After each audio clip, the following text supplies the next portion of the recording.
Most people assume you stay home because you dislike being around people. The truth is often less obvious and far more uncomfortable. You may simply be avoiding the invisible work that starts long before you ever leave the house. A message appears on your phone around 6 in the evening. Someone invites you out. You read it immediately. Then you put the phone down without replying. Not because you're busy, not because you dislike the person. The reply should take 3 seconds. Yet 20 minutes later, you still haven't answered. Part of you knows the invitation is harmless. Another part already feels tired. Not from the event itself, but from everything attached to it.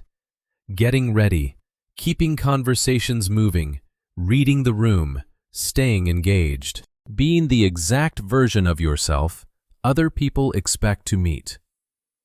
Most people think this feeling means you're antisocial. Others call it introversion and stop there. But neither explanation gets to the real reason. Because what drains many people isn't human connection itself. It's the constant effort of managing themselves around other people. If you've ever felt exhausted before an event even started, stay with me. You may recognize more of yourself in this than you expect. Because the decision to stay home usually doesn't happen when you say no. It starts much earlier. The very moment you read the message. The phone screen lights up and a text message appears. You glance at it. It's just a harmless, casual invitation. But you don't reply.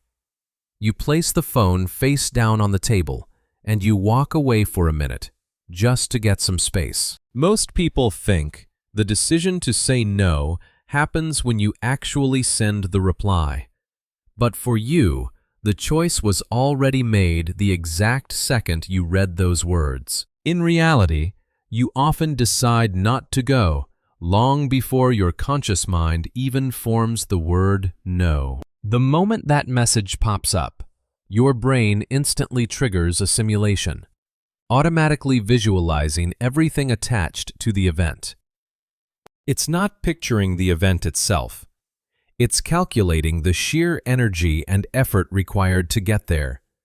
You feel drained and exhausted before anything has even happened. A single line of thought takes over your mind. I don't want all the extra baggage that comes with this. Not yet. You realize you're not avoiding the invitation, and you don't dislike the person who sent it. You're simply reacting to the preview that your mind just forced you to watch. And that preview always carries far more weight than anyone else will ever realize. When you picture an invitation, you don't just see a place or a time. Your mind automatically generates a sequence of events. You imagine arriving, greeting people, finding a spot to stand, starting conversations, and keeping them alive. Most people count hours. Your brain counts effort. That's the difference. Without you even realizing it, your brain is calculating social maintenance tasks. This is the invisible labor that nobody else accounts for. And because of that, a simple, casual gathering suddenly starts feeling incredibly expensive. A quiet question takes root in your mind. Why does this already feel like work? The exhaustion starts before the event even begins.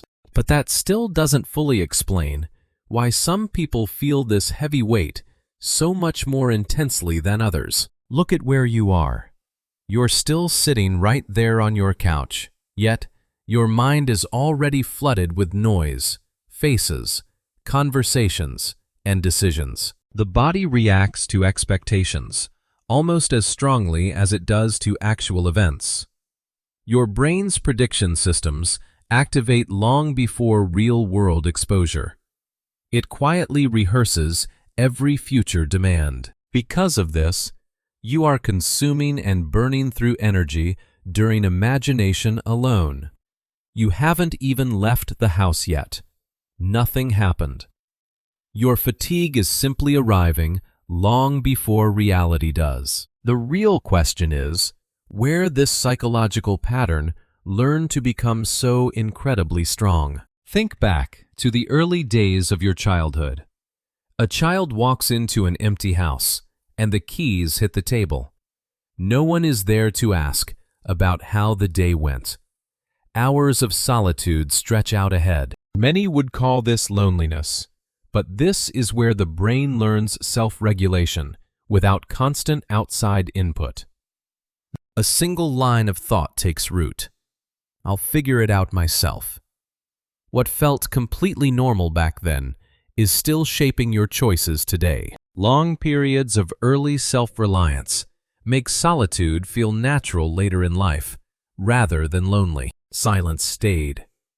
Being alone wasn't always the problem. Sometimes it was the solution, and the brain always remembers the solutions that actually worked. Sometimes the root of all that exhaustion comes down to one thing: unpredictability. Imagine an environment where plans constantly change, moods shift without warning, and the rules keep moving. Nothing feels solid or stable. When you grow up around that, your nervous system automatically learns to prioritize predictability.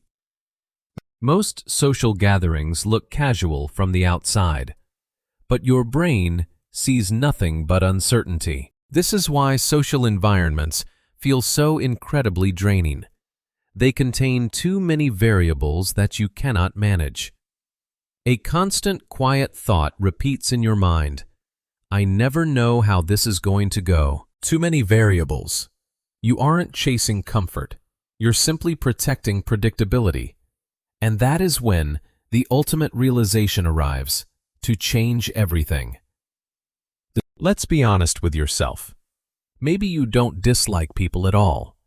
What you actually dislike is performing around them. Think about the moments when someone tells a weak joke and you laugh anyway, or when someone asks how you've been and you quickly give the expected, polite answer. This continuous self-monitoring creates a massive cognitive load for your mind.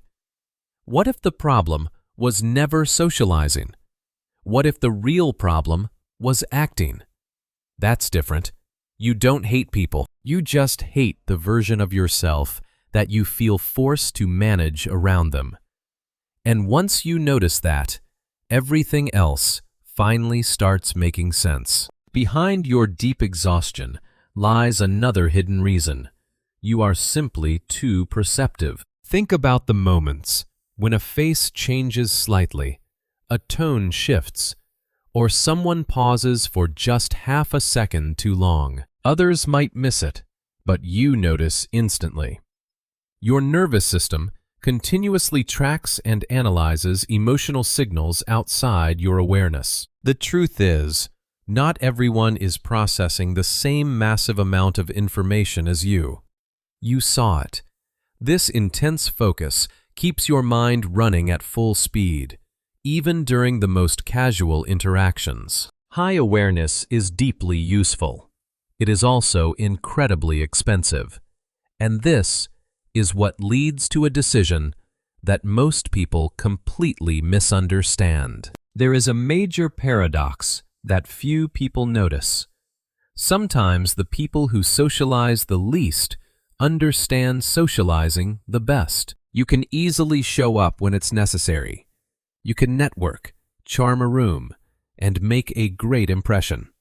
And then you leave. You could. The truth is, competence reduces the need for constant participation. Yet, others often mistake your silence for inability or shyness. They don't understand that the real reason is simply selectivity. Capability and desire are not the same thing.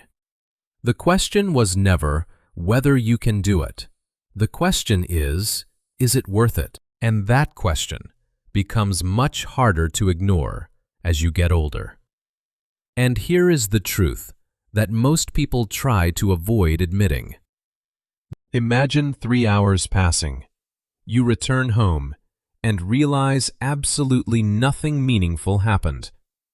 Your brain is constantly comparing your emotional investment against the actual return. And when interactions stop providing enough value, you become increasingly selective about where your energy goes.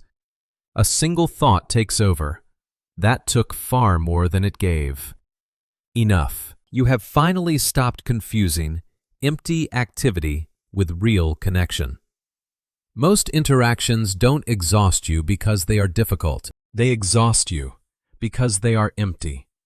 And once you see that, your entire story changes. Solitude only becomes truly healthy when it is a conscious, intentional choice, rather than an automatic reaction.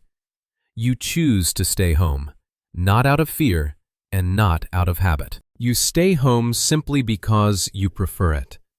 Your energy will always follow meaning. Some people around you may never understand this choice, but a clear, quiet thought takes root in your mind. I don't need to accept every invitation. The goal was never to avoid people. The goal was to stop abandoning yourself. That's enough. A closed door can be a healthy boundary, not a retreat. Maybe staying home was never the important part of the story. Maybe the real story is that you became deeply careful about where your attention goes. At some point, you stopped treating every invitation as equally valuable. You started noticing the clear difference between connection and participation. One leaves you feeling fuller. The other simply takes up the evening. Some people collect experiences. Others collect energy. And you are probably the type who notices the difference. Not every closed door is avoidance. Sometimes it is selection. I'm curious about something. What's the last invitation you declined? Not because you were afraid to go, but because you knew it wouldn't give back what it asked from you. Leave it in the comments. If these videos help you put words to things you felt for years but never fully explained, consider subscribing. There are more conversations like this ahead. Later tonight, if your phone lights up and you hesitate before answering, pay attention to that moment. The answer might have less to do with other people than you think, and far more to do with what your energy already knows.